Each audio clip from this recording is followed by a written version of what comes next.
Marhaban tiba, marhaban tiba. Salah. Ramadan tiba, Ramadan tiba, Ramadan tiba. Marhaban ya Ramadan. Halo Sobat Melodi, kembali lagi berjumpa dengan aku, Maulidina.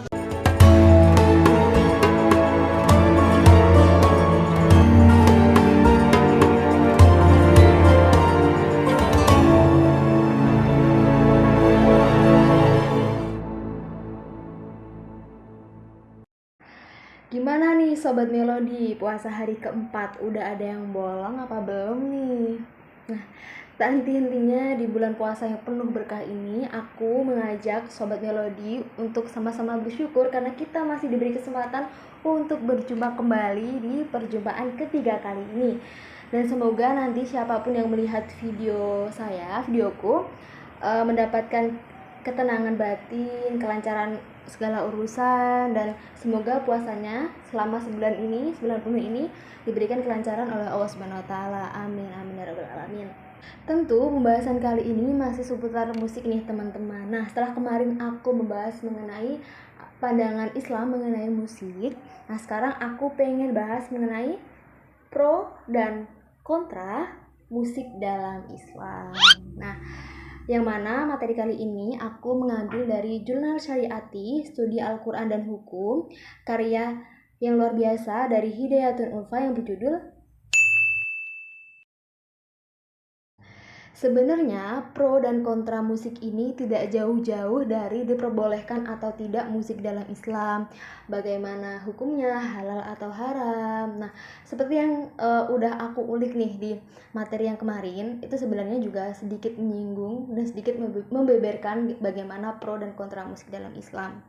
Nah, sebenarnya kesenian ini termasuk persoalan yang agak rumit, bukan ya, menjadi polemik lah antara disiplin ilmu dalam agama Islam. Bahkan para ahli fikih pun juga berdebat mengenai hal ini.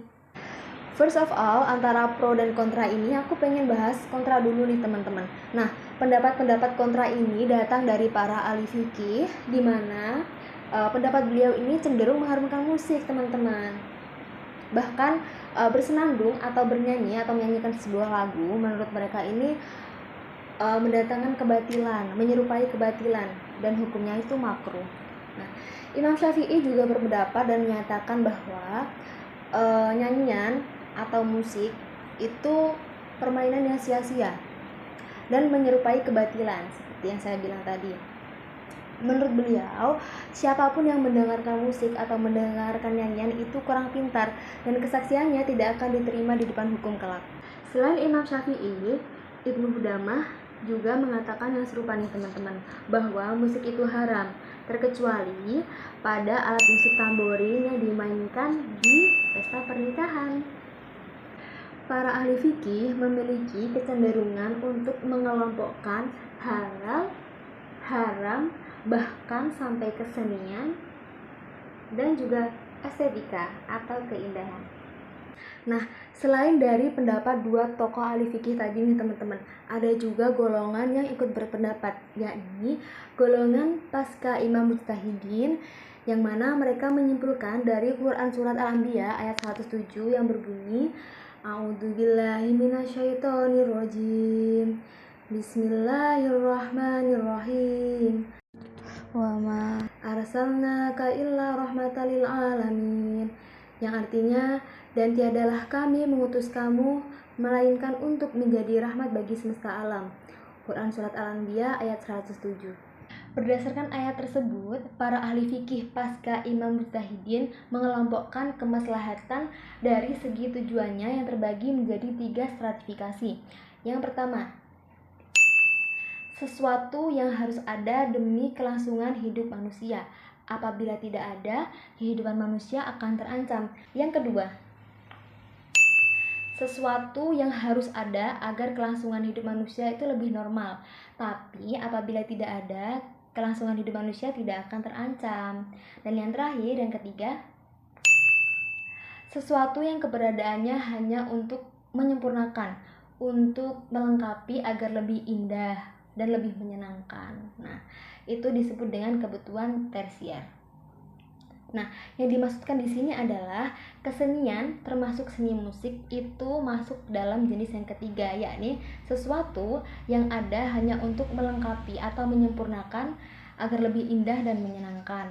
Nah, jadi menurut mereka nggak masalah nggak ada seni musik, kayak nggak akan menimbulkan ancaman, nggak akan mengancam kelangsungan hidup manusia seperti itu. Nah, toh jika tidak terpenuhi nggak akan menimbulkan persoalan. Nah, kurang lebih seperti itu maksud mereka, teman-teman. Namun tidak semua ahli fikih berpendapat demikian nih, teman-teman. Salah satunya adalah Imam Asy-Syaitibi. Beliau lebih terbuka terhadap kesenian dan menerimanya sebagai langkah untuk penyempurnaan hidup. Menurut beliau, hadis-hadis yang digunakan sebagai alasan untuk haramnya musik ini perlu perantara. Misal seperti musik itu digunakan sebagai iringan untuk pesta alkohol, yang pertama. Terus yang kedua, musik digunakan sebagai iringan untuk perzinaan. Sobat Melodi, berbeda dengan para ahli fikih yang lebih mengutamakan legal formal kesenian daripada makna atau isi dari seni atau substansi, para ahli sufi ini lebih mengutamakan substansi, makna, isi dari suatu kesenian. Pemikiran ulama tasawuf lebih memperhatikan diskursus ontologi metafisis, atau dulu kita kan sudah belajar tasawuf ya teman-teman, itu disebut juga dengan ontologi metafisika. Mungkin nanti teman-teman bisa baca di Kompasiana yang judulnya ontologi dan metafisika.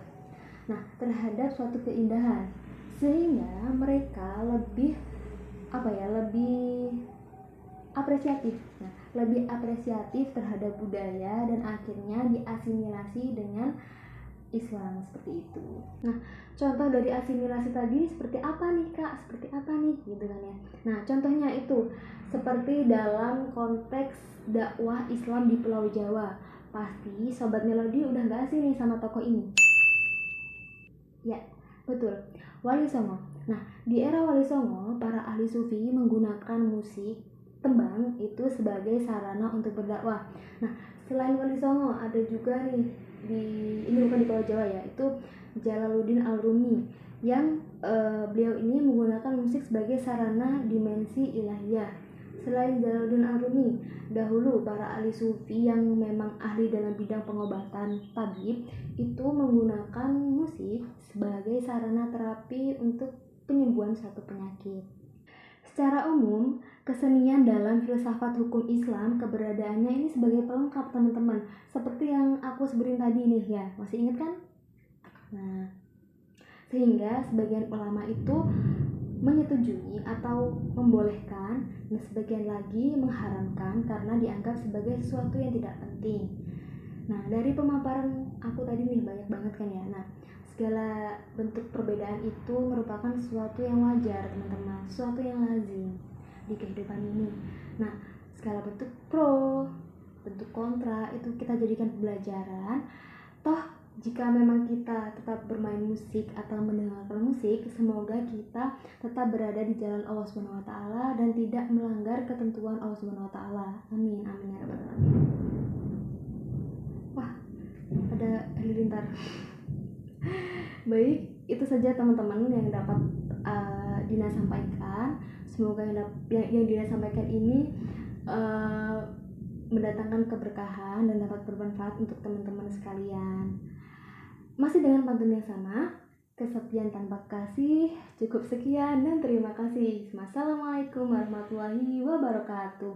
Dah, have a nice day.